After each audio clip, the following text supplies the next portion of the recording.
महापुराण की कथा कहती है, भगवान शंकर का चरित्र कहता है, शिव तत्व कहता है कि शिव मंदिर में केवल एक लोटा जल ही नहीं जाता,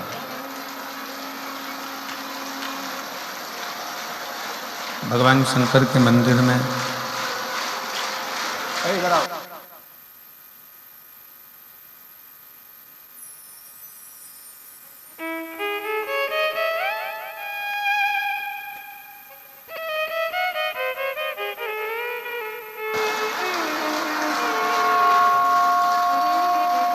भगवान शिव ओगड़दानी, त्रिकालदर्शी, कैलाशी, अविनाशी।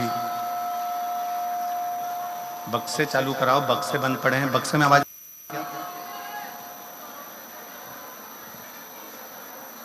बक्सों में आवाज नहीं आ रही, बक्से चालू करो ना। भगवान शिव जो संपूर्ण विश्व का कल्याण करने वाले हैं, संपूर्ण जगत का उद्धार करने वाले हैं, ऐसे देवाधिदेव महादेव भगवान शंकर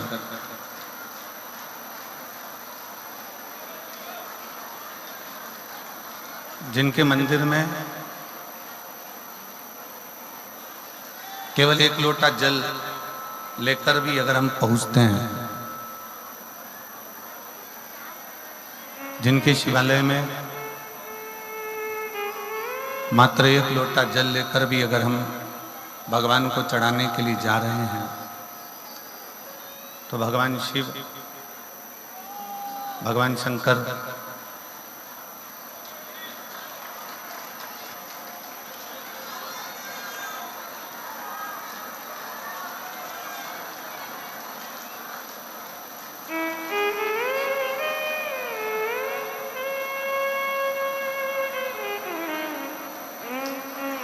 भगवान शंकर, भगवान शिव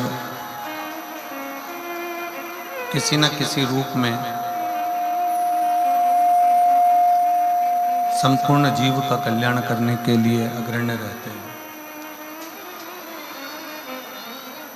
और शिव की कृपा, करुणा, उनकी उदारता, उनकी दया, जब हम एक क्षण के लिए भी भगवान शंकर के मंदिर में जा रहे होते हैं, भगवान शिव के मंदिर में पहुंच रहे होते हैं, भगवान शंकर के मंदिर में एक विश्वास के साथ में, एक भरोसे के साथ में जा रहे होते हैं, तब भगवान शिव करुणा करते जरूर हैं। और तेरी कृपा बिना ना हिले एक भी अणु, लेते हैं श्वास तेरी कृपा से तनु तनु। बखान क्या करूं मैं राखों के ढेर का, चपटी भभूत में खजाना कुबेर का। हे गंगाधर मुक्ति द्वार ओंकार तू, भोले ओंकार तू। आयो शरण तेरा शंभो तार तार तू। बखान क्या करूं मैं राखों के ढेर का, चपटी भगवत में खजाना कुबेर का। हे गंगाधर मुक्ति द्वार ओंकार तू, भोले ओंकार तू। आयो शरण तेरा शंभो तार तार तू। जब हम किसी न किसी रूप में भगवान शिव की शरणागति ग्रहण करते हैं, शंकर भगवान के मंदिर में भगवान शंकर की चरणों में जब हम पहुंचते हैं और कुछ भी ना कहें, केवल एक लोटा जल लेकर शंकर भगवान के मंदिर तक पहुंचे, केवल एक लोटा जल लेकर शिवालय तक पहुंचे और उस शिवालय में जाकर आप कुछ भी ना कहेंगे तो भी आपके एक लोटा जल से, आपके दिए हुए एक लोटा जल से भगवान शंकर ये समझ जाते हैं कि इस जीव को चाहिए क्या और क्यों आया है, क्या चाहता है। आप कुछ दें ना दें, भगवान शंकर की कथा, भगवान शंकर का चरित्र, शिव महापुराण शिव की शरणागति करना बताते हैं।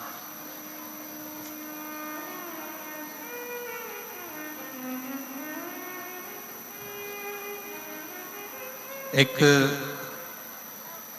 संत से एक व्यक्ति ने प्रश्न किया कि हमने सुना है कि भगवान के मंदिर में जाते हैं, शंकर के मंदिर में जाते हैं तो हमारे दुख कट जाते हैं।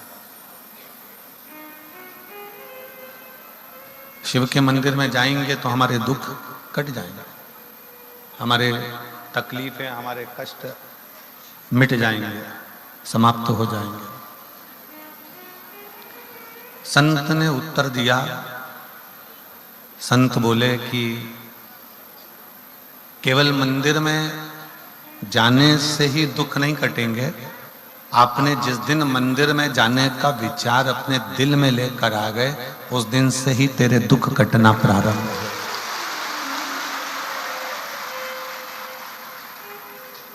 जिस दिन आपके मन में एक लोटा जल चढ़ाने का भाव प्रकट हो गया, जिस दिन आपके मन में शंकर जी को एक लोटा जल देने का भाव प्रकट हो गया, समझ लें कि उस दिन आपके स्वयं के जीवन के सारे दुख, तकलीफें, कष्ट कटना प्रारंभ हो गए।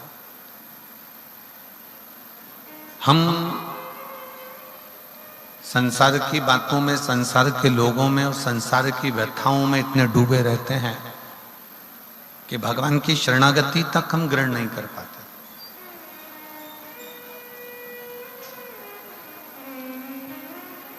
केवल तन जा रहा है मंदिर पर मन नहीं पहुंच पा रहा। कई लोग ऐसे भी हैं जो रोज मंदिर जाते हैं, रोज शिवालय जाते हैं, शंकर के मंदिर जाते हैं, तो भी बाद में कहते हैं कि गुरुजी भगवान ने तो हमारी सुनी ही नहीं, शिव जी ने तो हमारी सुनी ही नहीं। उसका कारण केवल एक है, उसका कारण है कि आपका तन तो मंदिर तक जा रहा है, शरीर तो मंदिर तक जा रहा है, पर आपका मन मंदिर तक नहीं पहुंच पा रहा, शंकर तक नहीं पहुंच पा रहा।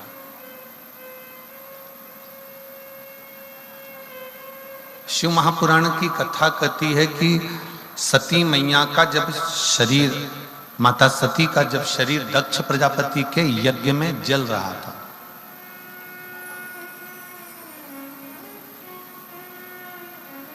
माता सती का शरीर जब दक्ष प्रजापति के यज्ञ में भस्म हो रहा था,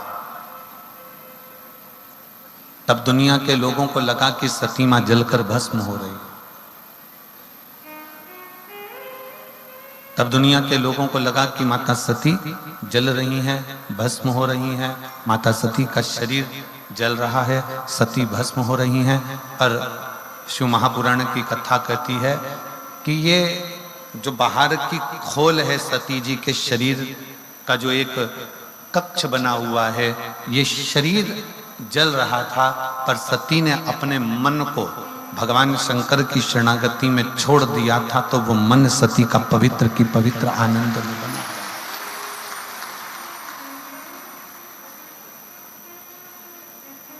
शरीर तो जला पर मन शिव में लगा रहा, भगवान शंकर की शरणागति में लगा रहा। भगवान शिव की शरणागति में वो मन रमा। कई लोग हैं संसार में। हमारे बीच में वंडे बाबा पहुंचे हैं, एक बार जोरदार ताली बजाकर साधुवाद।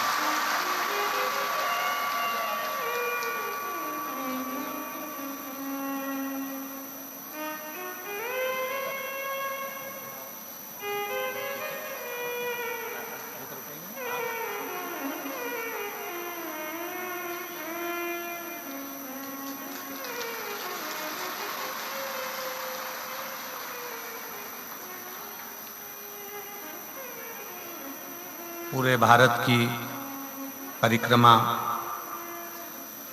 24 घंटे चलती है। ऐसे वंडे बाबा हमारे बीच में विराजमान हैं और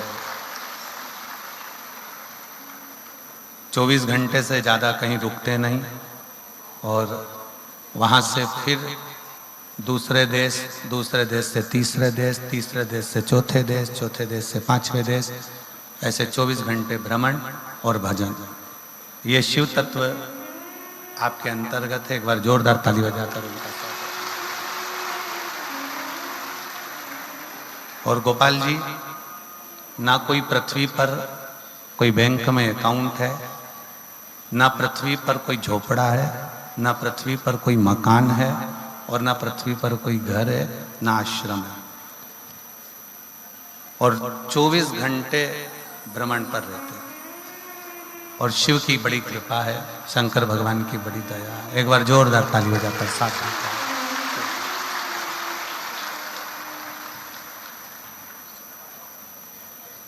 शिव कृपा से, भगवान शंकर की करुणा और उनकी उदारता,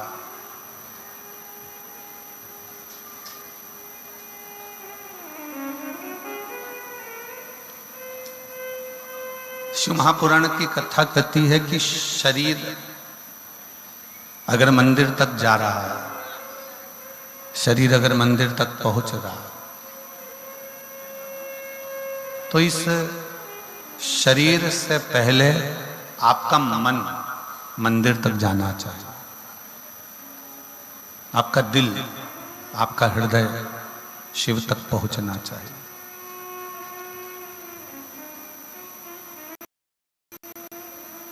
दुनिया में कई लोग ऐसे हैं कि वो मंदिर तो जा रहे हैं, शिवालय तक भी पहुंच रहे हैं, शंकर भगवान को एक लोटा जल भी समर्पित कर रहे हैं, शंकर भगवान का गुणगान भी कर रहे हैं, शिव तत्व को धारण भी कर रहे हैं, पर उनका चित्त, उनका मन मंदिर तक नहीं पहुंचता, शिव तक नहीं पहुंचता।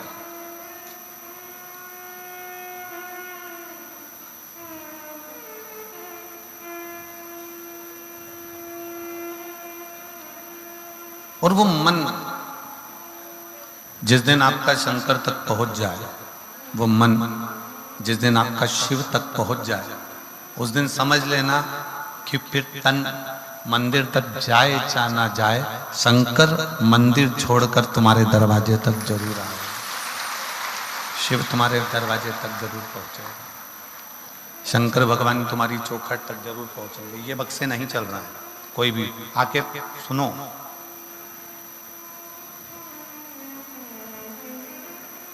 भगवान शिव, भगवान शंकर, भगवान ओगड़दानी, त्रिकालदर्शी, कैलाशी, अविनाशी शंकर फिर आपके दरवाजे तक जरूर आते हैं। सती मैया ने अपने मन को शिव तक भेज दिया था, शंकर भगवान तक।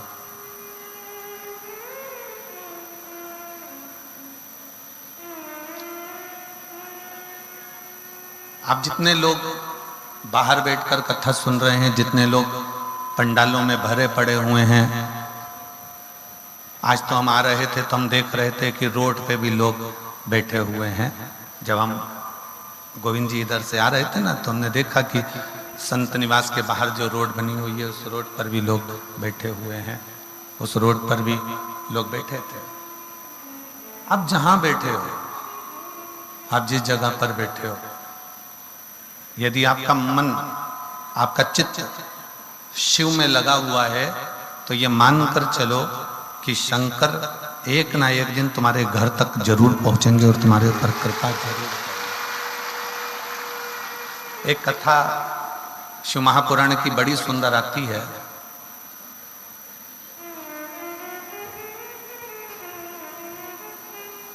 कि मनु शत्रुपा के दो पुत्र हुए, उत्तानपाद और त्रिवत।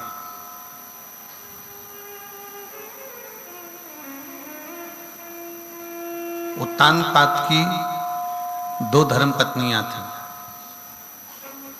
एक सुनीति, एक सुरुचि।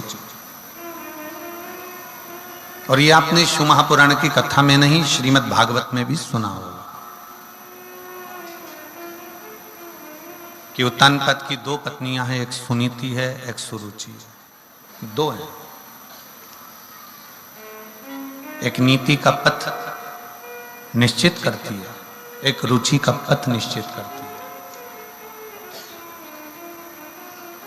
कल हमने कथा में कहा था आप सभी को कि मनुष्य दो मन से सोचता है।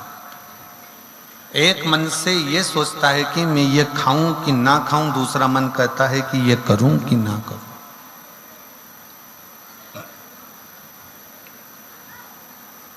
और प्रत्येक संसार के जो मानव हैं, प्रत्येक मनुष्य की जो देह है उसमें दो मन चलते हैं, दो मन चलते हैं उसमें। अब उत्तानपाद की दो धर्म पत्नी है, एक सुनीति है, एक सुरुचि। एक नीति का पथ निश्चित कर रही है, दूसरी रुचि का पथ निश्चित कर रही है। और नीति जो होती है ना, वो एक ना एक दिन आपको अपने लक्ष्य तक पहुंचा देती है। सुनीति जो होती है वो अपने लक्ष्य तक आपको भेज देती है, पर सुरुचि आपको लक्ष्य तक नहीं भेजेगी। सुरुचि आपको अपने पथ से, अपने मार्ग से हटाने का प्रयास करती है। आपको अपने पथ से हटाने का प्रयास करती है, अपने मार्ग से हटाने का प्रयास करती है। इसलिए निवेदन है कि नीति के पथ पर चलोगे तो एक दिन अपनी मंजिल तक जरूर पहुंचोगे। पर यदि हम आज के जमाने के फैशन में, आज के जमाने की रुचियों में, आज के जमाने के जो रहो, हम बिल्कुल मना नहीं करते कि आज के जमाने में मत रहो। तुम जो पहनना चाहे, अपने वस्त्र, अपने आभूषण, अपने रत्न, अपने माणिक, अपने मोती, अपना अंबारियां, अपना घर, अपना बंगला, अपनी जायदाद, अपनी दुकान, अपना व्यापार, जिस लेवल तक आप पहुंचाना चाहते हो उस लेवल तक पहुंचो। हम आपको मना नहीं करेंगे। आज के युग के फैशन से भी रहना है तो रहो, हम मना नहीं करेंगे। पर इतना याद रखना कि उस फैशन में रहने के चक्कर में कहीं अपने घर का संस्कार समाप्त ना हो जाए, बस इतना ध्यान। खूब फैशन में रहो, खूब अच्छे से रहो, तुम्हारी मर्जी पड़े तो खजूर वाली चोटी बनाओ, तुम्हारी मर्जी पड़े जैसा तुम रह सकते हो वैसे, खूब अच्छे से। बार बार मनुष्य का जन्म तो मिलेगा नहीं, अरे बोलो तो जम के, बार बार मिलने वाला नहीं है। ऊपर जाने के बाद धर्मराज आपसे ये नहीं पूछेगा कि आपने कितना कमाया, धर्मराज आपसे ये नहीं पूछेगा कि तेरे पास कितनी प्रॉपर्टी है, धर्मराज आपसे ये नहीं पूछेगा तेरी दुकान कितनी है, धर्मराज ये नहीं पूछेगा कि तूने कितना माल खाया, धर्मराज ये नहीं पूछेगा कि गुलाब जामुन खाई कि इमरती खाई कि भजिया खाया कि पकोड़ा खाया, धर्मराज ये भी नहीं पूछेगा कि तेरे बच्चे कितने हैं, धर्मराज ये भी नहीं पूछेगा कि तेरी पत्नी कैसी थी, धर्मराज ये भी नहीं पूछेगा कि तेरी बेटा बेटी दामाद कैसे थे।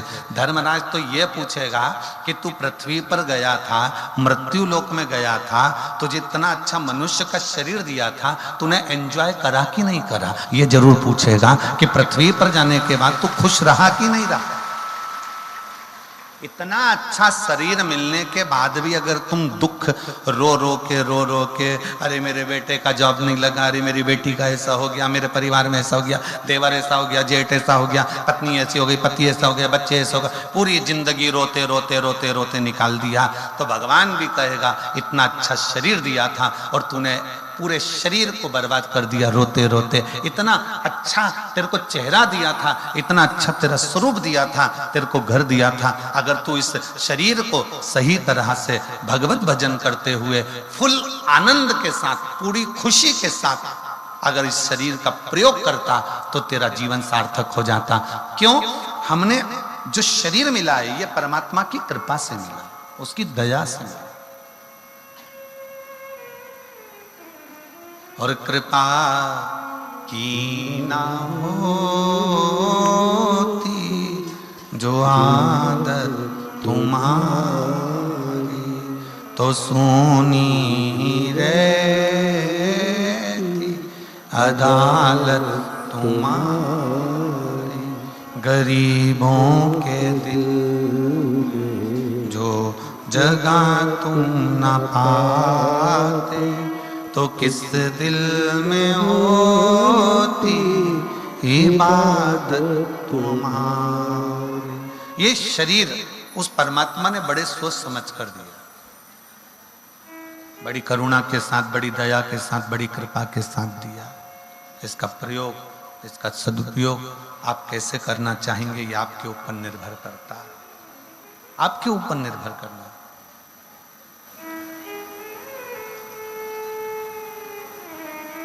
जिस समय पर कामदेव जलकर भस्म हुए थे, शंकर भगवान का तीसरा नेत्र खुला और उसमें से एक ज्योति निकली, एक प्रकाश निकला।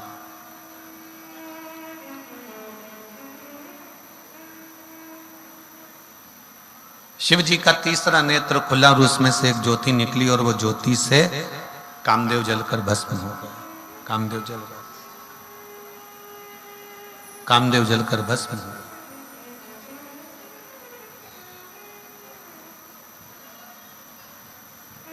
वो ज्योति वापिस शिव के नेत्र से शिव में समा गई, वापिस पुनः।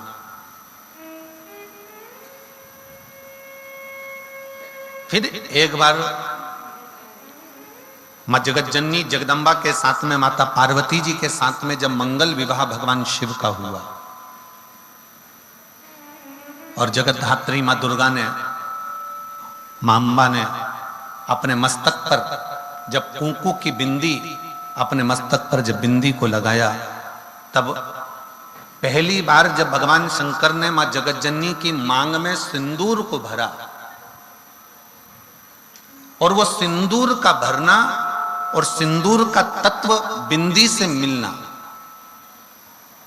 अब इधर हरियाणा का तो हमको नहीं मालूम है यहाँ का व्यवहार, और परंतु इतना जरूर हम जानते हैं कि चाहे हरियाणा हो, चाहे राजस्थान हो, चाहे पंजाब हो, चाहे कहीं पर भी हो, शादी के समय पर पति जब पत्नी की मांग भरता है तो सिंदूर इतना भरता है कि वो नाक पर गिरता है, नासिका पर गिरता है।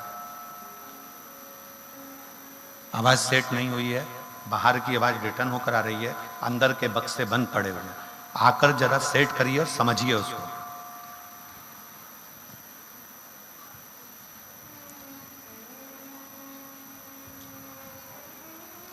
शिव तत्व कह रहा है, भगवान शंकर का चरित्र कह रहा है, शिव महापुराण की कथा कह रही है। बिंदी और मांग का सिंदूर, इन दोनों का मिलन हो रहा है, इन दोनों का मिलन हो रहा है, मांग के सिंदूर का और बिंदी का। अगर आपने देखा हो, यदि कोई बिहार साइड के अगर कोई हो तो उनके स्मरण में होगा कि बिहार की जो मेरी जीजियां हैं, बिहार की मेरी बेटियां, मेरी जीजियां, मेरी माताएं, नासिका से महाराज जी सिंदूर भरना प्रारंभ करती हैं तो मांग के मध्य भाग तक सिंदूर भरती हैं। किसी ने देखा है? जम के तो बोलो जरा, देखा है आप लोगों ने? नासिका से सिंदूर भरना प्रारंभ करती हैं तो मध्य, ये ब्रह्मांड तक सिंदूर को वो भरती है। अब आपके स्मरण में रहे तो भगवान शंकर ने कामदेव को भस्म किया एक ज्योति से, एक प्रकाश से कामदेव जलकर भस्म हुआ, और कामदेव जब जलकर भस्म हो गए, कामदेव जब भस्म हो जाते हैं, भस्म होने के बाद कामदेव की साक्षी में जो ज्योति शंकर भगवान के नेत्र से निकली है, जो ज्योति निकली, जो प्रकाश निकला, जो ज्योति निकली, वो वापिस शिव में ही समा गई थी। पर जिस समय पर माता पार्वती जी के मांग में सिंदूर भरा जा रहा था और बिंदी से उस सिंदूर का जब मिलन मां के मस्तक की उस बिंदी से जब हो रहा था, तब एक ज्योति फिर वापस प्रकट हो गई थी, पुनः प्रकट हो वापस।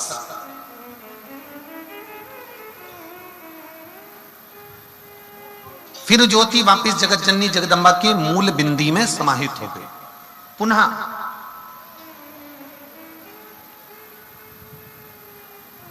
अब शिव में भी एक ज्योति है, माता जगत जननी जगदम्बा में भी एक ज्योति है, दोनों में ज्योति है। इसलिए मां जगत जननी जगदम्बा को ज्योता वाली कहते हैं और शिव जी को ज्योतिर्लिंग कहते हैं, दोनों का समावेश।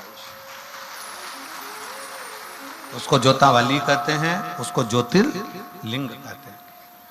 अब इस क्रम को आगे बढ़ाया गया और जिस समय पर भगवान श्री षडानंद कार्तिकेय जी महाराज रुष्ट होकर चले गए, कार्तिक बाबा जब रूठ कर चले गए, कार्तिकेय बाबा जब रुष्ट होकर चले गए, तब मां जगतजननी और भगवान शिव ने कार्तिकेय को ढूंढने के लिए अपन दोनों के ही बिंदु से उस ज्योति को प्रकट किया।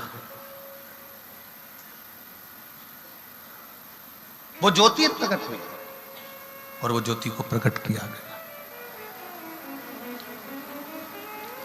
और जैसे ही वो ज्योति प्रकट होती है, शंकर पार्वती के सम्मुख में हाथ जोड़कर कहती है कि बताओ प्रभु मेरे लिए क्या आज्ञा। शंकर भगवान और माता पार्वती जी कहते हैं कि ज्योति तुम मेरे और शिव के तेज पुंज से, ज्योतिर से ही तुम ज्योति प्रकट हुई हो, तुम्हें पहले तो क्या चाहिए वो मांगो। ज्योति ने हाथ जोड़कर कहा कि मैं आपकी पुत्री कहलाऊं, आपकी बेटी,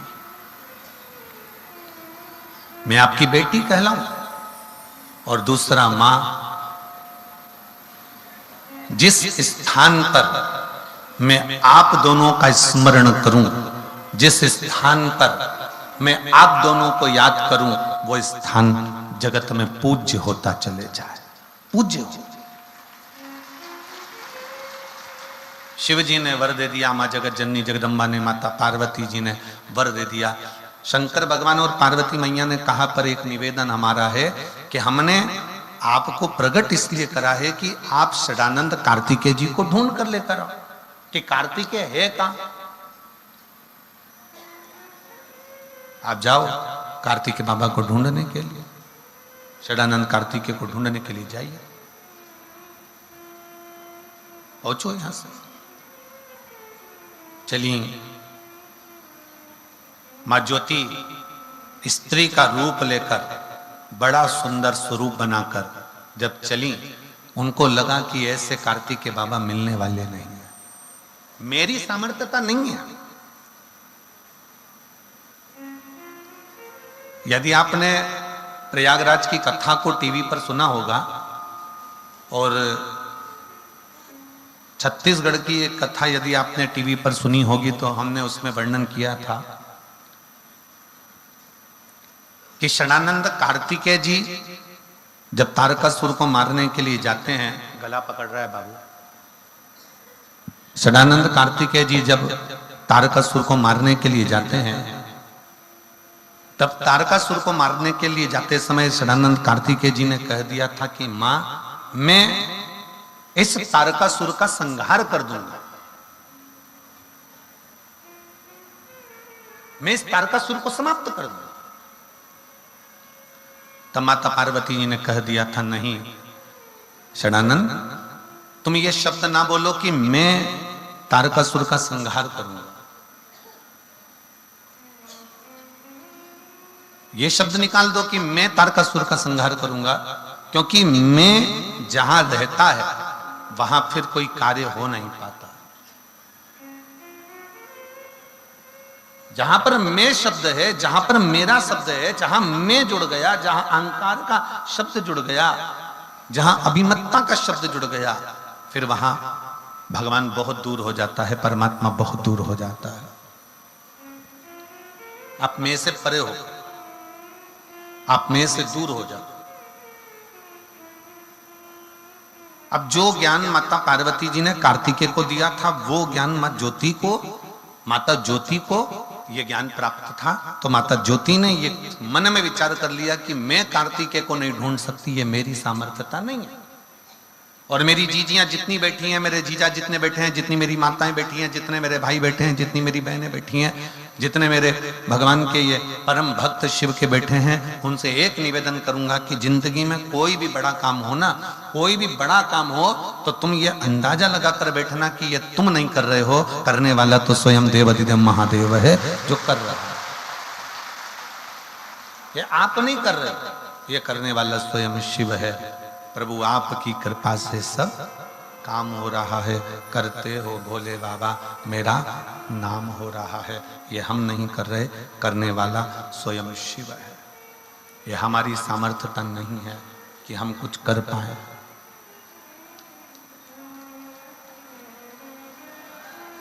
ये हमारी सामर्थ्यता नहीं है कि हम कुछ कर सकें।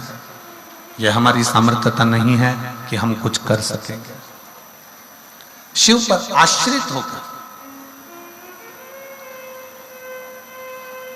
भगवान शंकर के प्रति समर्पित होकर आप ये भाव प्रकट करें कि आप कुछ नहीं कर रहे हैं, करने वाला तो मेरा शिव है। और प्रभु आपकी कृपा से सब काम हो रहा है। एक जनी इधर आओ, पहले इधर आओ।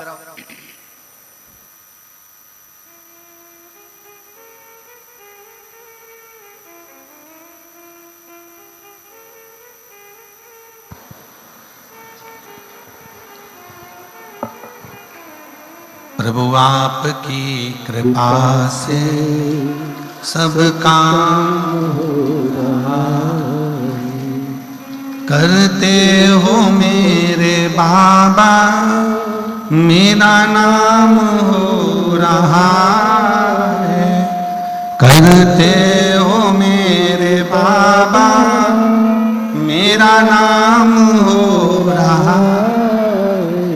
प्रभु आपकी सब काम हो रहा है। प्रभु आपकी कृपा से सब काम हो रहा है। ज्योति को लगा कि ये मेरे बस की बात नहीं। ज्योति को यह एहसास हो गया कि मैं कार्तिकेय जी को ढूंढूं, ये मेरे बस का नहीं है। मेरी सामर्थ्यता नहीं है कि मैं कार्तिकेय को ढूंढ सकूं। ये मेरी सामर्थ्यता नहीं कि मैं कार्तिकेय को ढूंढ पाऊं। हमारी सामर्थ्यता कार्तिकेय जी को ढूंढने की है ही नहीं। फिर कौन ढूंढेगा, कौन साधेगा? तब स्वयं ज्योति को लगा कि ढूंढने में अगर कोई सहायता कर सकते हैं तो केवल एक कर सकते हैं, और वो देव अधिदेव महादेव कर सकते हैं। उसके सिवाय कोई सहायता नहीं कर सकता। सहायता करेंगे तो केवल देव अधिदेव महादेव ही करेंगे। भगवान शंकर ही सहायक हो सकते हैं, इसके सिवा कोई सहायक नहीं हो सकता। ये ज्योति के मन में ये भाव प्रकट हो गया। ज्योति के मन में ये भाव प्रकट हो गया कि कोई सहायता करे ना करे, कोई सहायक हो ना हो, पर केवल एक देव अधिदेव महादेव एक ऐसे हैं जो सहायक बन सकते। और जो शिव महापुराण की कथा कर रही है, जो ज्योति ने ये विचार करा कि सहायक केवल देव अधिदेव महादेव हो सकते हैं, शंकर केवल सहायक हो सकते हैं, ये विचार अपने अंदर भी प्रकट करो। ये विचार अपने अंदर भी प्रकट करिए कि आप स्वयं कुछ नहीं अगर करेंगे